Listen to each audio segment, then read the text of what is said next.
लीजिए सुनिए प्रेमचंद की लिखी कहानी चकमा। वाचन समीर गोस्वामी का है। सेठ चंदूमल जब अपनी दुकान और गोदाम में भरे हुए माल को देखते तो मुंह से ठंडी सांस निकल जाती। ये माल कैसे बिकेगा?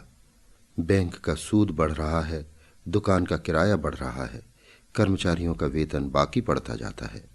ये सभी रकमें गांठ से देनी पड़ेंगी।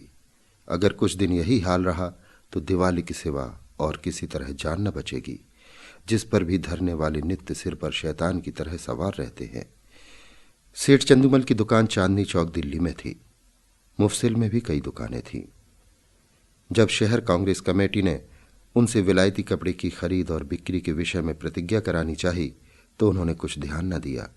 बाजार के कई आढ़तियों ने उनकी देखा देखी प्रतिज्ञा पत्र पर हस्ताक्षर करने से इनकार कर दिया। चंदूमल को जो नेतृत्व कभी नसीब न हुआ था वो इस अवसर पर बिना हाथ पैर हिलाए ही मिल गया। वे सरकार के खैर ख्वाह थे।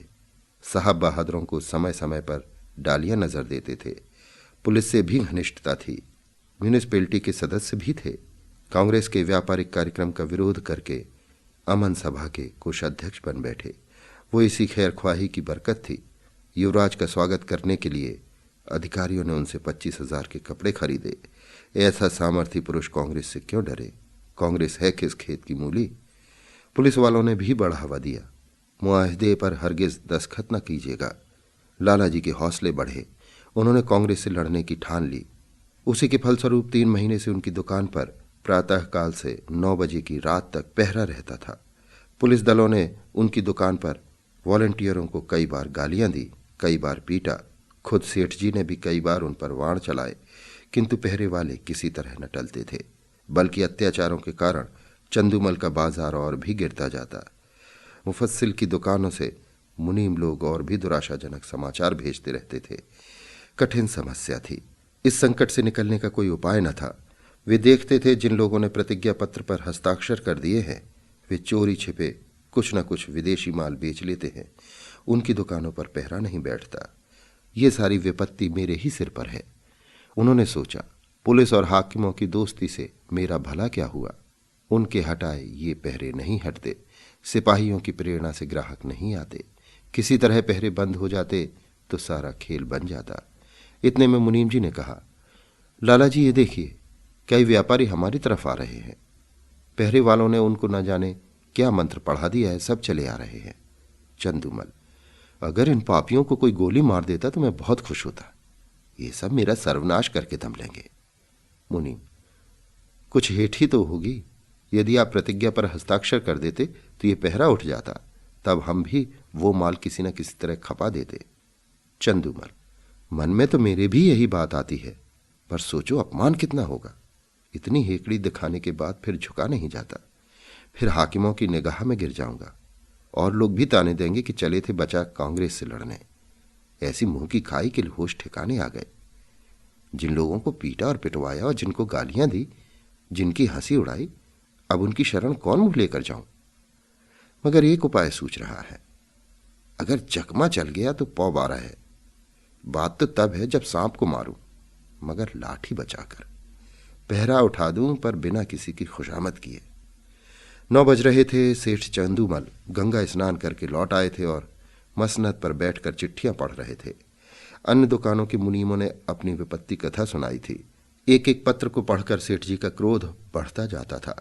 इतने में 2 वॉलंटियर झंडियां लिए उनकी दुकान के सामने आकर खड़े हो गए। सेठ जी ने डांट कर कहा, हट जाओ हमारी दुकान के सामने से। एक वॉलंटियर ने उत्तर दिया, महाराज हम तो सड़क पर हैं, क्या वहां से भी चले जाएं?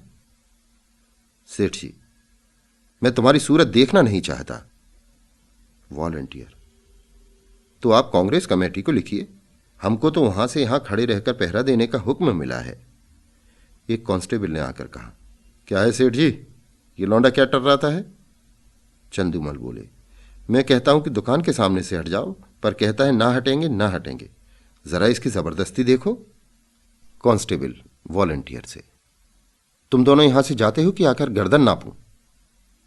वॉलंटियर, हम सड़क पर खड़े हैं, दुकान पर नहीं। कांस्टेबल का अभीष्ट अपनी कारगुजारी दिखाना था। वो सेठ जी को खुश करके कुछ इनाम इकराम भी लेना चाहता था।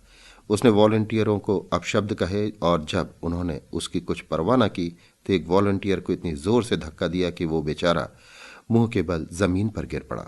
कई वॉलंटियर इधर उधर से आकर जमा हो गए। कई सिपाही भी आ पहुंचे। दर्शक वृंद को ऐसी घटना में मजा आता ही है। उनकी भीड़ लग गई। किसी ने हाक लगाई, महात्मा गांधी की जय, और उन्होंने भी उनके सुर में सुर मिलाया। देखते देखते एक जनसमूह एकत्रित हो गया। एक दर्शक ने कहा, क्या है लाला चंदूमल, अपनी दुकान के सामने इन गरीबों की ये दुर्गति करा रहे हो, और तुम्हें जरा भी लज्जा नहीं आती? कुछ भगवान का भी डर है या नहीं? सेठ जी ने कहा, मुझसे कसम ले लो जो मैंने किसी सिपाही से कुछ कहा हो। ये लोग अनायास बेचारों के पीछे पड़ गए, मुझे सैंत में बदनाम करते हैं। एक सिपाही, लाला जी, आप ही ने तो कहा था कि दोनों वॉलंटियर मेरे ग्राहकों को छेड़ रहे हैं, अब आप निकले जाते हैं। चंदूमल, बिल्कुल झूठ, सरासर झूठ, 16 आना झूठ। तुम लोग अपनी कारगुजारी की धुन में इनसे उलझ पड़े। ये बेचारे तो दुकान से बहुत दूर खड़े थे, ना किसी से बोलते थे ना चालते थे। तुमने जबरदस्ती ही इनकी गर्दनी देनी शुरू की। मुझे अपना सौदा बेचना है कि किसी से लड़ना है? दूसरा सिपाही, लाला जी हो बड़े होशियार, हमसे आगा लगवाकर आप अलग हो गए। तुम ना कहते तो हमें क्या पड़ी थी कि इन लोगों को धक्के देते। दरोगा जी ने भी हमको ताकीद कर दी थी कि सेठ चंदूमल की दुकान का विशेष ध्यान रखना, यहां कोई वॉलंटियर ना आए, तब हम लोग आए थे। तुम फरियाद ना करते तो दरोगा जी हमारी तैनाती ही क्यों करते? चंदूमल, दरोगा जी को अपनी कारगुजारी दिखानी होगी, मैं उनके पास क्यों फरियाद करने जाता? सभी लोग कांग्रेस के दुश्मन हो रहे हैं, थाने वाले तो उनके नाम से ही जलते हैं। क्या मैं शिकायत करता तभी तुम्हारी तैनाती करते? इतने में किसी ने थाने में इत्तला दी कि चंदूमल की दुकान पर कांस्टेबलों और वॉलंटियरों में मारपीट हो गई। कांग्रेस के दफ्तर में भी खबर पहुंची। जरा देर में सशस्त्र पुलिस के थानेदार और इंस्पेक्टर साहब आ पहुंचे। उधर कांग्रेस के कर्मचारी भी दलबल सहित दौड़े। समूह और बढ़ा। बार बार जयकार की ध्वनि उठने लगी। कांग्रेस और पुलिस के नेता में वाद विवाद होने लगा। परिणाम ये हुआ कि पुलिस वालों ने दोनों को हिरासत में लिया और थाने की ओर चले। पुलिस अधिकारियों के चले जाने के बाद सेठ जी ने कांग्रेस के प्रधान से कहा, आज मुझे मालूम हुआ कि ये लोग वॉलंटियरों पर इतना घोर अत्याचार करते हैं। प्रधान, तब तो 2 वॉलंटियरों का फंसना व्यर्थ नहीं हुआ। इस विषय में अब तो आपकी कोई शंका नहीं है। हम कितने लड़ाकू, कितने द्रोही, कितने शांति भंगकारी हैं, ये तो आपको खूब मालूम हो गया होगा। चंदूमल, जी हां, खूब मालूम हो गया। प्रधान, आपकी शहादत तो अवश्य ही होगी। चंदूमल, होगी तो मैं भी साफ साफ कह दूंगा, चाहे बने या बिगड़े। पुलिस की सख्ती अब नहीं देखी जाती, मैं भी भ्रम में पड़ा हुआ था। मंत्री, पुलिस वाले आपको दबाएंगे बहुत। चंदूमल, एक नहीं 100 दबाव पड़े, मैं झूठ कभी ना बोलूंगा। सरकार उस दरबार में साथ न जाएगी। मंत्री, अब हमारी लाज आपके हाथ में है। चंदूमल, मुझे आप देश का द्रोही न पाएंगे। यहां से प्रधान और मंत्री तथा अन्य पदाधिकारी चले तो मंत्री जी ने कहा, आदमी सच्चा जान पड़ता है। प्रधान संदिग्ध भाव से, कल तक आप ही सिद्ध हो जाएगा। शाम को इंस्पेक्टर पुलिस ने लाला चंदूमल को थाने में बुलाया और कहा, आपको शहादत देनी होगी, हम आपकी तरफ से बेफिक्र हैं। चंदूमल बोले, हाजिर हूं। इंस्पेक्टर, वॉलंटियरों ने कांस्टेबलों को गालियां दी? चंदूमल, मैंने नहीं सुनी। इंस्पेक्टर, सुनी या ना सुनी ये बहस नहीं है। आपको ये कहना होगा वो सब खरीदारों को धक्के देकर हटा रहे थे, हाथापाई करते थे, मारने की धमकी देते थे, ये सभी बातें कहनी होंगी। दरोगा जी ये बयान लाइए जो मैंने सेठ जी के लिए लिखवाया है। चंदूमल, मुझसे भरी अदालत में झूठ ना बोला जाएगा। अपने हजारों जानने वाले अदालत में होंगे, किस किस से मुंह छिपाऊं, कहीं निकलने को जगह भी चाहिए। इंस्पेक्टर, ये सब बातें मिस्र के मामलों के लिए हैं। पॉलिटिकल मामलों में झूठ, सच, शर्म और हया किसी का ख्याल नहीं किया जाता। चंदूमल, मुंह में कालिख लग जाएगी। इंस्पेक्टर, सरकार की निगाह में इज्जत चौगनी हो जाएगी। चंदूमल सोचकर, जी नहीं, गवाही न दे सकूंगा, कोई और गवाह बना लीजिए। इंस्पेक्टर, याद रखिए ये इज्जत खाक में मिल जाएगी। चंदूमल, मिल जाए, मजबूरी है। इंस्पेक्टर, अमन सभा के कोषाध्यक्ष का पद छिन जाएगा। चंदूमल, उससे कौन रोटियां चलती हैं। इंस्पेक्टर, बंदूक का लाइसेंस छिन जाएगा। चंदूमल, छिन जाए भला से, इंस्पेक्टर, इनकम टैक्स की जांच फिर से होगी। चंदूमल, जरूर कराइए, ये तो मेरे मन की बात हुई। इंस्पेक्टर, बैठने को कुर्सी न मिलेगी। चंदूमल, कुर्सी लेकर चाटू, दिवाला तो निकला जा रहा है। इंस्पेक्टर, अच्छी बात है, तशरीफ ले जाइए, कभी तो आप पंजे में आएंगे। दूसरे दिन इसी समय कांग्रेस दफ्तर में कल के लिए कार्यक्रम निश्चित किया जा रहा था। प्रधान ने कहा, सेठ चंदूमल की दुकान पर धरना देने के लिए 2 स्वयंसेवक भेजिए। मेरे विचार में वहां अब धरना देने की कोई जरूरत नहीं।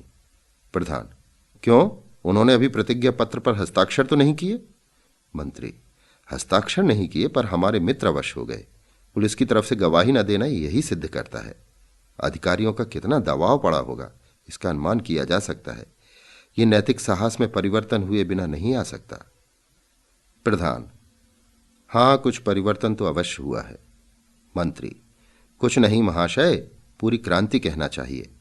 आप जानते हैं ऐसे मामलों में अधिकारियों की अवहेलना करने का क्या अर्थ है? ये राजविद्रोह की घोषणा के समान है। त्याग में संन्यास से इसका महत्व कम नहीं। आज जिले के सारे हाकिम उनके खून के प्यासे हो रहे हैं। आश्चर्य नहीं कि गवर्नर महोदय को भी इसकी सूचना दी गई हो। प्रधान, और कुछ नहीं तो उन्हें नियम का पालन करने के ही लिए प्रतिज्ञा पत्र पर हस्ताक्षर कर देना चाहिए था। किसी तरह उन्हें यहां बुलाएं, अपनी बात तो रह जाए। मंत्री, आप इतना नाहक शक करते हैं। 9 बजे चंदूमल अपनी दुकान पर आए तो वहां एक भी वॉलंटियर न था। मुख पर मुस्कुराहट की झलक आई। मुनीम से बोले, कौड़ी चित्त पड़ी? मुनीम, मालूम तो होता है, एक महाशय भी नहीं आए। चंदूमल, ना आए और ना आएंगे, बाजी अपने हाथ रही। कैसा दांव खेला, चारों खाने चित्त। आप भी बातें करते हैं, इन्हें दोस्त बनाते कितनी देर लगती है? कहिए अभी बुलाकर जूतियां सीधी करवाऊं। टके के गुलाम है, न किसी के दोस्त न किसी के दुश्मन। सच कहिए, कैसा चकमा दिया है? मुनीम, बस यही जी चाहता है कि आपके हाथ चूम लूं।